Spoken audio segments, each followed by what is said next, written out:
हैं शिवम अंबर जी, वो एक शेर कहते हैं कि ये सच है हमने बेचा है अपनी प्रतिभा के नीलम को, ये सच है हमने बेचा है अपनी प्रतिभा के नीलम को, बस्ती बस्ती भोजपत्र को, नगरी नगरी सरगम को, लेकिन ये भी सच है हमने सत्यम शिवम नहीं बेचा है, कवि की कलम नहीं बेची है, अपना अहम नहीं बेचा है। मैं बहुत बहुत बधाई दूंगा। एक ऐसा समय है जब टीवी चैनलों पे बड़ी बड़ी बहसें छिड़ी हैं, हर जगह गरीबी को मिटा देने की बातें करने वाले कुछ सफेद पोश लोग हैं। हेलो, मैं दानिश।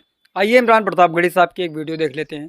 देश की मीडिया को लेकर के इमरान प्रतापगढ़ी साहब क्या कुछ कह रहे हैं, आइए एक वीडियो के माध्यम से जानने की कोशिश करते हैं। ये वीडियो अगर आपको पसंद आ जाए तो डीएल गोल्डन न्यूज़ चैनल को आप जरूर सब्सक्राइब करें। आइए पूरी वीडियो को देख लेते हैं। बहुत सारी बधाई आदरणीय राजेंद्र राजन जी को। हमारे कुनबे के एक बड़े कवि हैं शिवम अंबर जी, वो एक शेर कहते हैं कि ये सच है हमने बेचा है अपनी प्रतिभा के नीलम को, ये सच है हमने बेचा है अपनी प्रतिभा के नीलम को, बस्ती बस्ती भोजपत्र को, नगरी नगरी सरगम को, लेकिन ये भी सच है हमने सत्यम शिवम नहीं बेचा है, कवि की कलम नहीं बेची है, अपना अहम नहीं बेचा है।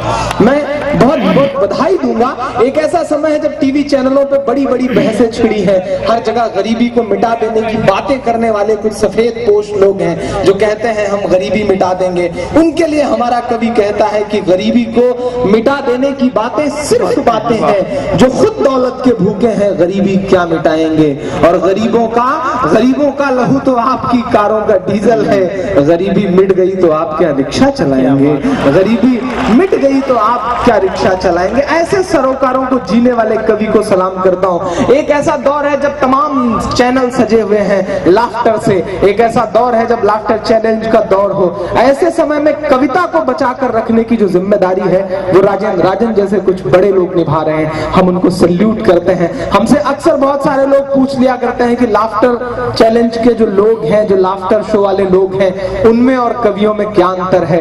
तब हमारा कवि समाज उनसे बड़े सलीके से कहता है कि हम में और उनमें वही अंतर है जो अमिताभ बच्चन और हरिवंश राय बच्चन के बीच में है।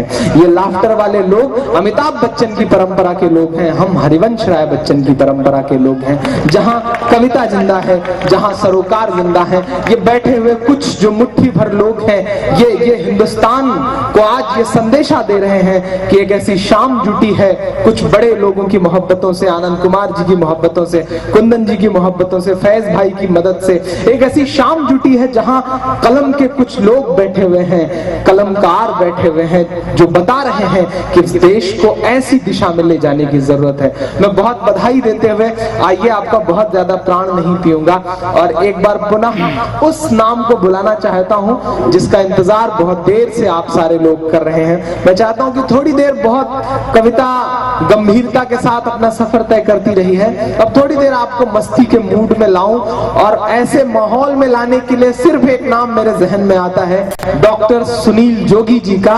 एक बार पूरा पंडाल उनके लिए जोरदार ताली बजाए। दिल्ली से चलकर बड़ी मुश्किलों से पकड़ के हमारे साथ वो यहाँ तक आए। डॉक्टर सुनील जोगी जी, ये माइक उनके हाथ में और आप भगवान के हाथ में। इन्हीं आशाओं के साथ में डॉक्टर सुनील जोगी जी को बुलाता हूँ। ये पूरा माइक मंच उनका आदरणीय। आप सबका अभिनंदन वंदन करता हूं और बिहार शताब्दी वर्ष की बहुत बहुत शुभकामनाएं आप सबको देता हूं। मेरे स्वागत में आपने जो घनघोर तालियां बजाई हैं,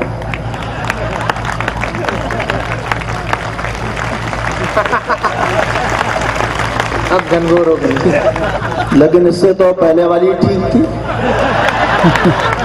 तो फैज साहब पूरा गिरोह लेकर आप बैठे हैं, सारे मस्त लोग हैं, वही तो नजर अभी गई। बहुत बढ़िया। जब अनामिका आई थी, वो पीली सरसों आई थी, तो 15-20 फोटोग्राफर यहाँ आए थे।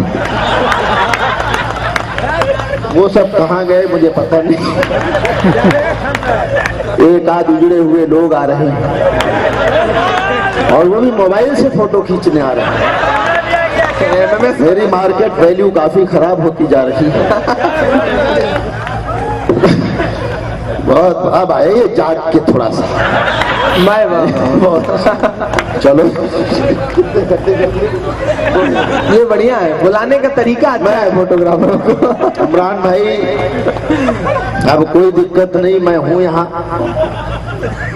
आप चाहो तो प्रतापगढ़ निकल लो, तब भी मैं काम करता रहूंगा। बहुत अच्छे लोग हैं, बहुत मन से आपने सुना है, और अब तक मुझे ये महसूस नहीं हुआ कि आपके भीतर वो जज्बा, वो आग है जो शायरी और कविता के लिए होना चाहिए। बहुत सारे लोग पूरी रात बेवजह खड़े रहे, इनको अब तक नहीं पता है कि ये क्यों खड़े हैं, और बिल्कुल एक ताली ना बजाई।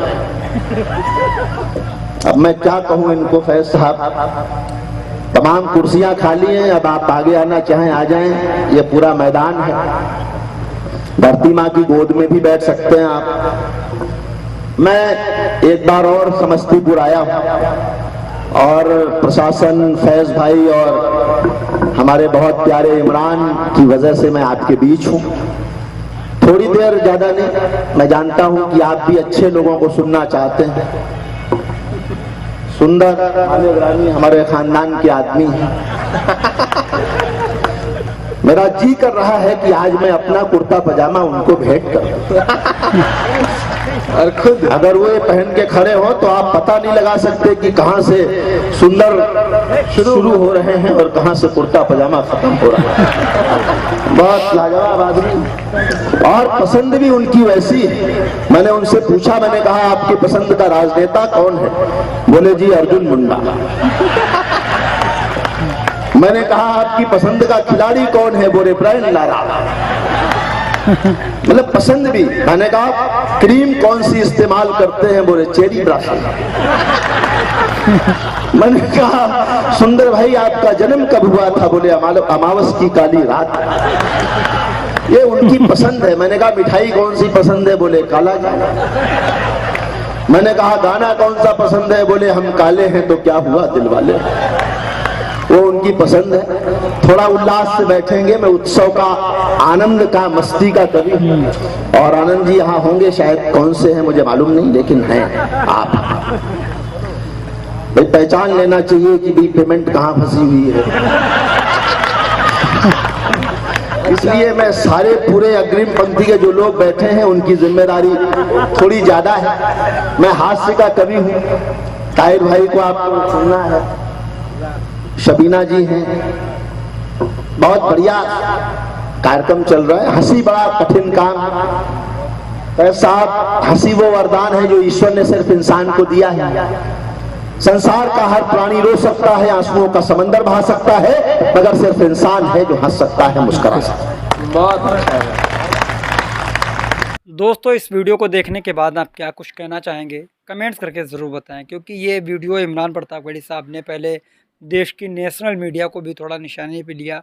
उन्होंने बताया कि यहाँ पर पत्रकारिता को ज़िंदा रखने हैं। कुछ लोग तो ज़िंदा रखते हैं, लेकिन कुछ लोग तो ये इस बात को लेकर के पत्रकारिता कर रहे हैं कि गरीबी मिट रही, गरीबी मिट रही। तो वो एक शेर भी कहते हैं कि गरीबी को मिटा देने की तो सिर्फ बातें हैं, गरीबी मिट गई तो वो क्या रिक्शा चलाएँगे? ये सही बात है। अगर गरीबी ही मिट जाएगी तो वो क्या करेंगे? तो उसके बाद में वो एक उस मंच पर इमरान प्रतापगढ़ी साहब नाज़िम के तौर पर बैठे होते हैं और शायर को आवाज़ देने से पहले अपनी बात कहते हैं।